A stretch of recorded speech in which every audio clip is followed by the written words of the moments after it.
Okay, I think that's everybody in. Good morning. Welcome everybody. Welcome to our webinar today, which is for our vacancy, the Head of Regulatory Programmes for the OEP.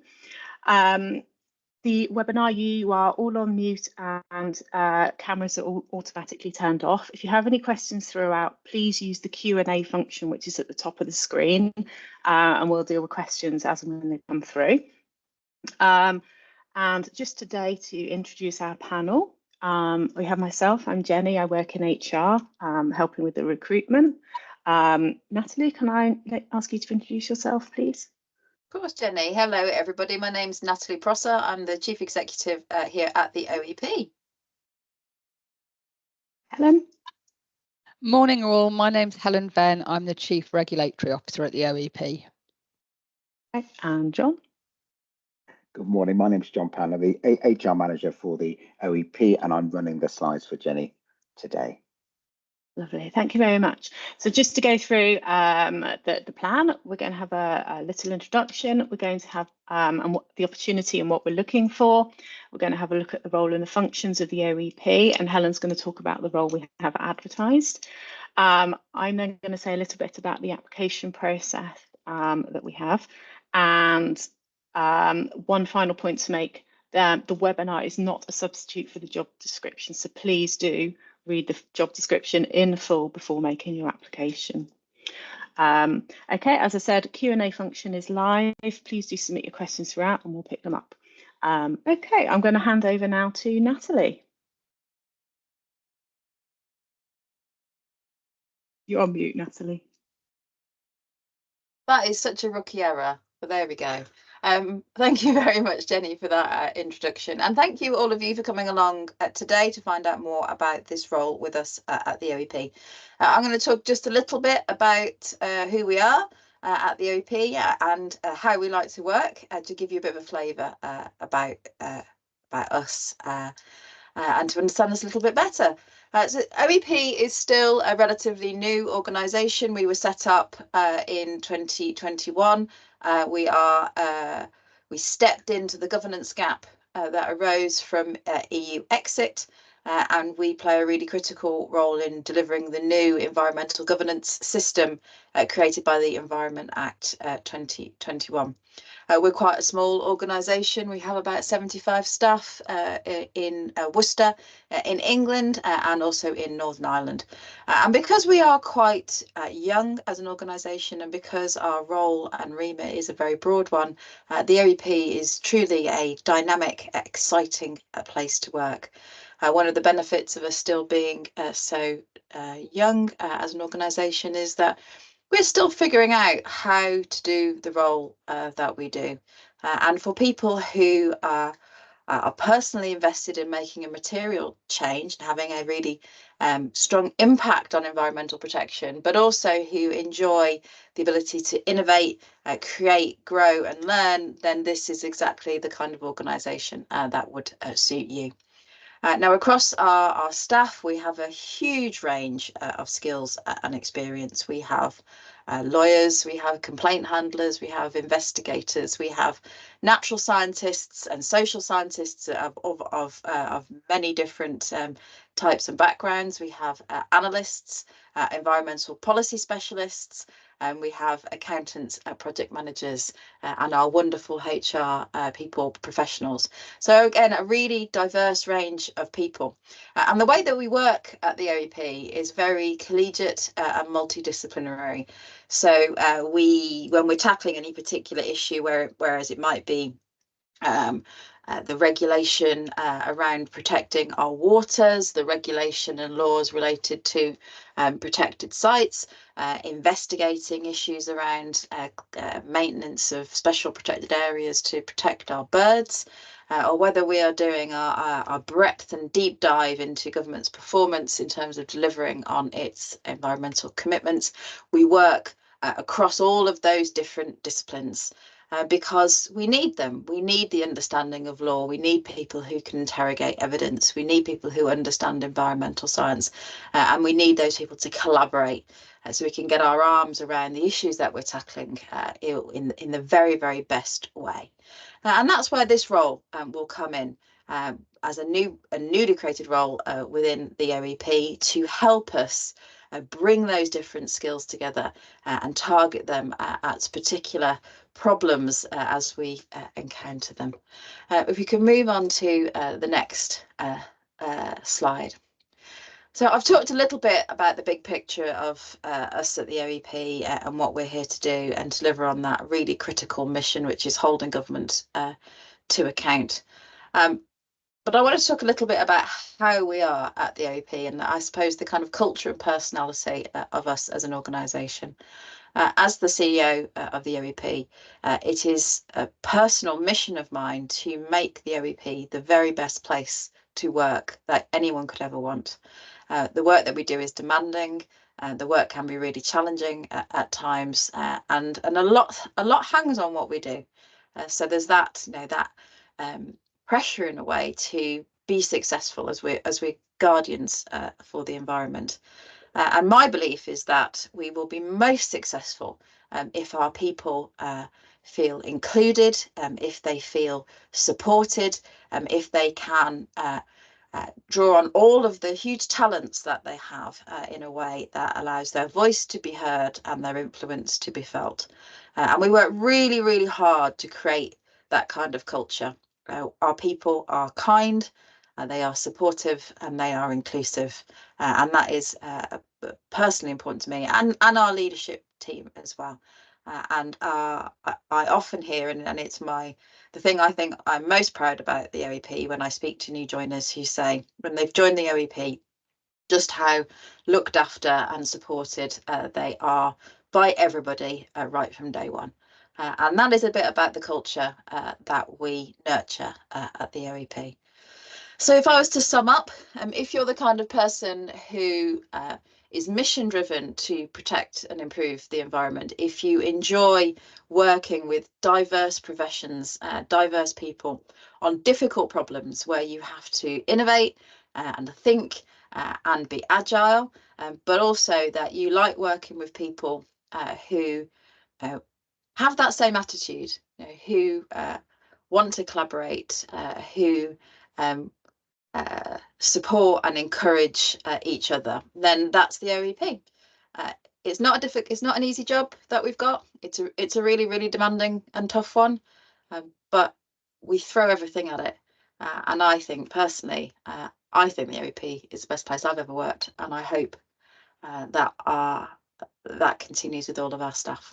Anyway, enough from me. I've got the team here are going to talk through in a bit more detail what we're doing at the OEP and a bit more about this role. Please do ask questions. They're here to answer those, to help you with your application if you decide to make one. And I hope you enjoyed this webinar and find it useful. I think I'm handing over now to the wonderful Helen Venn, our Chief Regulatory Officer, to talk about the role and functions of the OEP in a bit more detail. Over to you, Helen. Many thanks, Natalie, and good morning, everyone. And as Jenny said, many thanks for taking time to join this webinar this morning and hear a bit more about the OEP and the role that we're currently advertising. Bit of a summation there. Natalie's covered many of the points, but they're the key points. Small, specialised, non-departmental body. As Natalie said, there are about 75 of us in England and Northern Ireland. We're sponsored by DEFRA, independent and legally separate, and independence is hugely important to us, as you will imagine. Powers provided by the Environment Act 2021. It's probably worth having a look at Chapter 2 of the Act. To give a bit more detail, and as Natalie said, principal objective to contribute to environmental protection and improvement of the natural environment.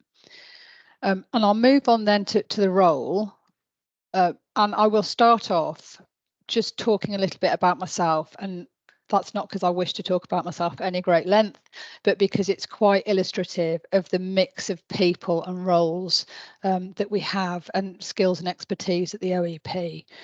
So many years ago, I started my career as a criminal defence solicitor. I then worked for the Criminal Case Review Commission in the Serious Fraud Office. There are a variety of jobs related to criminal defence and prosecution. And then I started regulating solicitors, the Solicitors Regulation Authority. And then I continued in regulatory roles for many years, the Gambling Commission, and then latterly 2 years ago, I joined the Office for Environmental Protection. And so there's a mix. There's a few regulators. Natalie's got a regulatory background as well, and environmentalists. And in the Regulatory Directorate, there's quite a few people with different backgrounds, client complaints, customer service, regulation, and environment. So we really live that multidisciplinary approach to issues that we come across, and we have a variety of people with different skills who can bring those skills to the issues that we see. So Regulatory Directorate, there's about 20 of us, again, colleagues in England and Northern Ireland, and the directorate is split into 2 teams notionally. So monitoring environmental law and advice, which is a power that the OEP has under the Act. We are required to monitor environmental law and its implementation and give advice to ministers. So that's one team, and then the second team is complaints and investigations. So we accept complaints from the members of the public.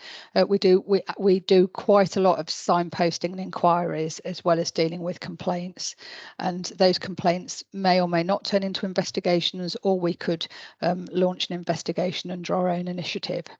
So whilst there is the split, as I say, because we work in this multidisciplinary team way, everybody will do some monitoring environmental law, some investigatory work, because that's quite a broad canopy. I did mean to say, ask questions at any point and we'll pick them up. And we have a very clear rule. There's no such thing as a stupid question. So please do feel free to ask anything you like. So those are the people. I'll just absolutely reiterate all that Natalie said about just what a lovely bunch of people. Like Natalie, the nicest place I've ever worked, very supportive, kind, everyone will help out. And whilst the work it's demanding, the benefits of having a smaller organisation, you create really good relationships with your colleagues. But that does mean sometimes you have fewer people to deal with issues as and when they arise. But the collegiate spirit is fantastic, and everyone helps out and mucks in together. So it really is a lovely place to work. I thought then I'd just give a few examples of the type of work that we do. John, thanks ever so much for running through the slides. I will get to the role eventually. So that's really good question. Thank you. Who are the organisations we monitor most? We're here to monitor public bodies, so government and local authorities, Environment Agency, Natural England, all public bodies on their environmental commitments. So in relation to the type of work we do, what does an investigation look like? Well, we'll be looking at an issue that comes into us. As I say, that might come through complaints. We might have monitored a piece of environmental law and that's thrown up various issues we want to dig into. And then if we want to investigate something, we might do some pre-investigation work and inquiries where we're asking the public authorities for information. We might do that under the auspices of what we call an information notice. Public authorities have a duty to cooperate with us. So if you have a look on our website under the complaints tab, there's a list of casework and investigations, and that's the kind of work we're doing in the investigation space. So we've got 3 investigations that we started by virtue of section 33 of the Act. One is in relation to combined sewer overflows. One is in relation to ammonia issues in Northern Ireland, and 1 special protection areas for birds. So there's some information on the website as well to give you an idea of what investigations look like, and also what our casework looks like, because some issues, when you start asking questions and looking at information, you can resolve those issues through that process prior to investigating. So that's, as I say, that's one team within Regulatory Directorate.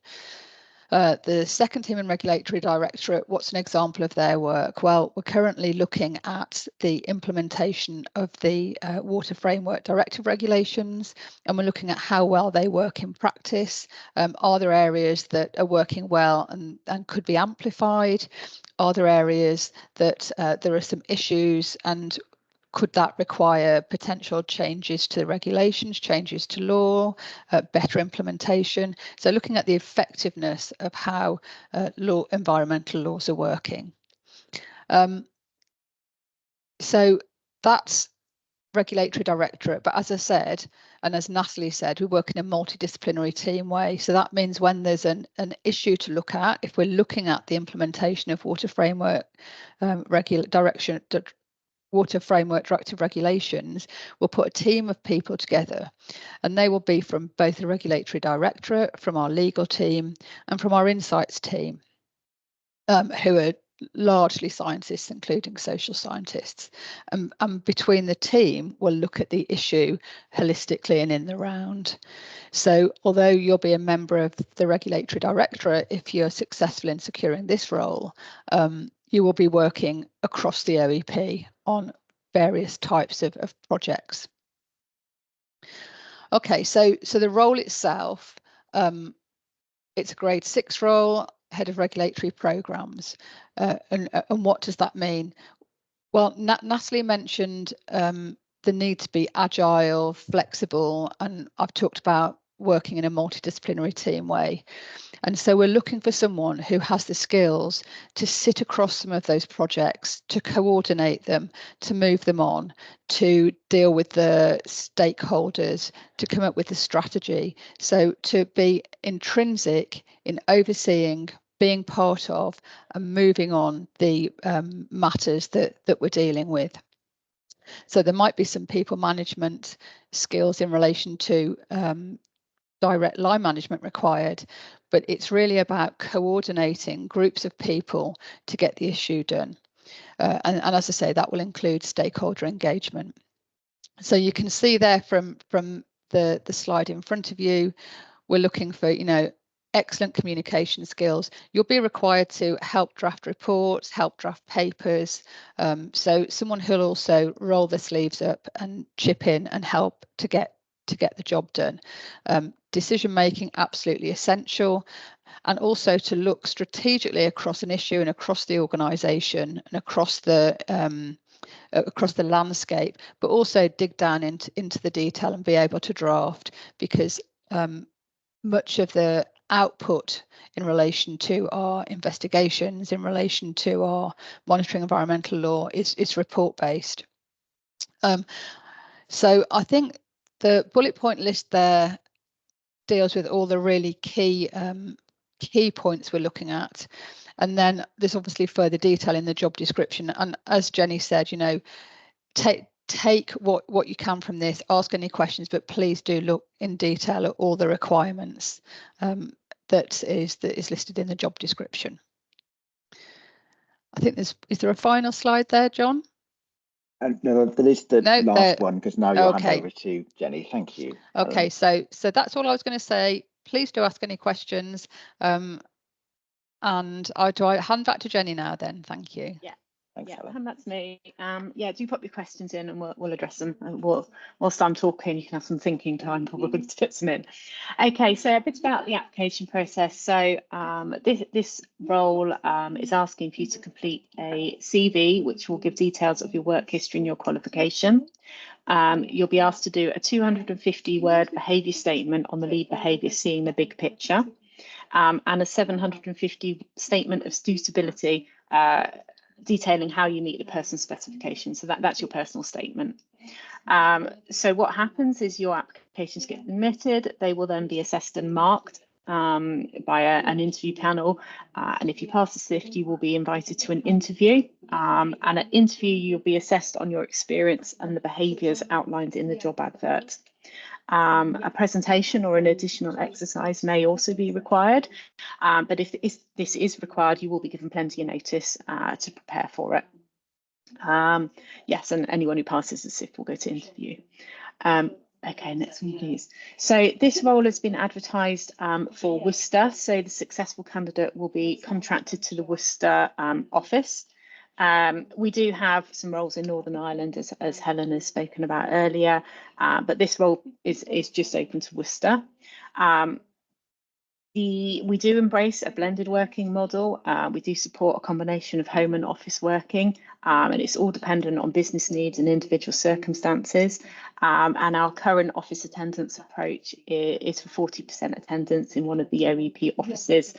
So that could be either here or over in Northern Ireland, or on official business, OEP business off meeting sites. We are flexible, and we really do work to meet personal flexibility within that as well. If you are contracted to the Worcester office, we do not pay travel and subsistence.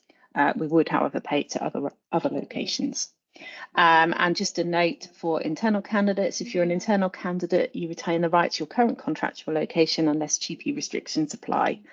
Home working contracts will not be issued as standard for GB-based staff. Okay, so that's a bit about location. So grade 6 starting salary is £62,011. As part of, whilst we are public servants in the OEP, you are still entitled to a civil service pension. It's a defined benefit pension with a sort of generous allowance of 27.9% employer contribution rate, which is very generous indeed. We have 10 days annual leave allowance rising to 30 after 5 years. Please do read the job description. This is just some of the highlights of the benefits, but all the benefits are outlined in much more detail in the job advert, so please do read it. Okay, next slide, please, John. Okay, indicative timeline. So the closing date for applications is 23:55 on the 4th of May.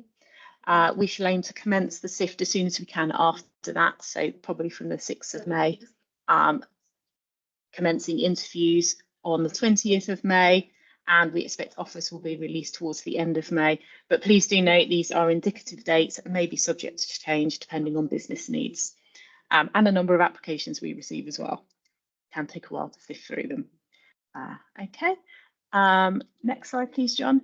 So just to give you some application tips. So personal statement, focus on the essential skills and experience criteria outlined in the job advert. This is what it's being assessed against. So go through, have a real look at what is being asked for, and then provide examples to back up your statements. So don't just make claims, don't make statements. We actually want you to show us, to tell us how you meet the criteria, to give really good working examples of how you do that. Okay. In terms of behaviours, so you do have a behaviour statement at application stage, and then you are assessed at interview. Do read the Civil Service Success Profiles document. There is a link in the advert. It's really key. Look at the behaviours, look at the grade that you're applying for, so grade 6, and have a look at what is being looked at for each of those behaviours, because again, it's part of the assessment criteria. You need to show that you're meeting that criteria. For each behaviour statement or example, focus on a specific example. Don't try and squeeze 4 or 5 different examples into one. Try and get one specific example that hits most of that criteria. Highly recommend that you use the STAR format or the CAR format, situation, task, action, result, and model and structure your responses around this. It's a way of structuring it so that it's very clear, it's easy to understand, and make sure that you get everything you need to in it. And use the language I rather than we. We want to know what you did, how you did it, what your decisions were, so use I. And finally, a simple Google search provides a lot of information on using behaviours and competency, writing competencies, and behaviour and competency-based interviews. So do have a look, because there's a lot of really useful advice out there to help you with your application forms. Okay, next slide, please, John. Okay, so we're coming towards the end of the webinar now. I hope you found it useful. I hope you've taken something away from it. If you have any questions, but I think we'll just hang on for a few minutes, just see if any questions come through. please do pop them in. If you can't think of anything at the moment, but you think of something later on and you want to know, please do contact us at recruitment@theoep.org.uk and we'll get back to you with answers as soon as we can. But yeah, thank you very much for coming along. Yeah, I'll just give it. There are a couple of questions, aren't there? Okay. Yeah, I'll Sorry, take the second. Okay, well, I'll take the second one, which is what would the priorities, induction aside, be in the first month? And I think the priorities would be around getting a really clear picture and good grip on the projects that we've got in train. We've got a number of projects coming to conclusion in July and September, so we'd want somebody who could very quickly get up to speed, understand who the team is, what the outcome is we're looking for, in tandem with looking at new issues that are arising and how all the matters connect across the different teams. So if you're looking at a water project, are the issues coming out that could be taken further, that might need an additional project? Could they link in with something that's already ongoing? So as quickly as possible to get that strategic overview of the work and projects that are ongoing. That's what I'd say. Jenny, if you can't see the questions, there's also a question asking, do civil service transfer rules apply for salary and retaining annual leave? Okay, so I mean, Jen, we're not part of the civil service transfer scheme. We are public servants, so when you come here, you will be given a new contract. That said, if you are after a higher starting salary or a higher annual leave allowance, possibly based on what you've had previously, it would have to be assessed on a business case. A business case would be put forward and assessed. So I'm not going to give it a yes or no answer. It would be assessed on an individual basis. Yeah. Sorry. Okay, and there's another one perhaps that Helen, you might be able to comment on. Do you feel you're getting good traction across government? Great question, thank you. So in interesting times in election period, and therefore lots of the issues are, have that political edge which we need to be mindful of, but we have good positive engagement across government. A number of our projects cover and touch upon a number of government departments. We've made, so when Natalie introduced and talked about the OEP, she said, you know, we were formed in 2021. We actually received our operational powers, if you like, in June 2 years ago. So we're not quite 2 years fully operational. We've produced a number of really good quality reports, and we're getting absolutely some traction and movement, but we are at quite an early stage. That's in England. In Northern Ireland, obviously the politicians have been absent for some time back recently, but again, really good constructive engagement with Minister Muir, the new minister, and officials there. And it's really important that we work, as we do, constructively at all levels across the various organisations. So in addition to government, with those public authorities that we oversee. So we have really good relationships with Environment Agency, for example, Natural England, and so on. So it's an interesting organisation. We're not a regulator or an oversight body, but we have some of those tensions that you're overseeing. You're kind of marking the homework of those public bodies. But as I say, good constructive engagement across the board largely. Thank you, Helen. There's a question that perhaps I can pick up. It's linked to the one that Jenny answered a few moments ago, but as an existing civil servant, would terms and conditions plus length of service be retained? Because the OEP is an NDPB and the staff are public servants, not civil servants, there would be a break in employment because we are a different employing body. And so your continuity of service does have a break there, but as we've also said, the civil service pension offer is exactly the same, so there's actually no break there. And terms and conditions mirror closely those of our sponsor department, DEFRA. So they align pretty closely to the standard civil service policies. So I hope that that answers that sufficiently. Thank you.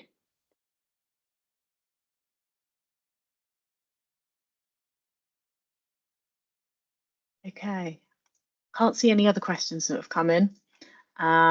So I will just reiterate. So closing date for this role is the 4th of May at 23:55. So make sure you get your applications in on time.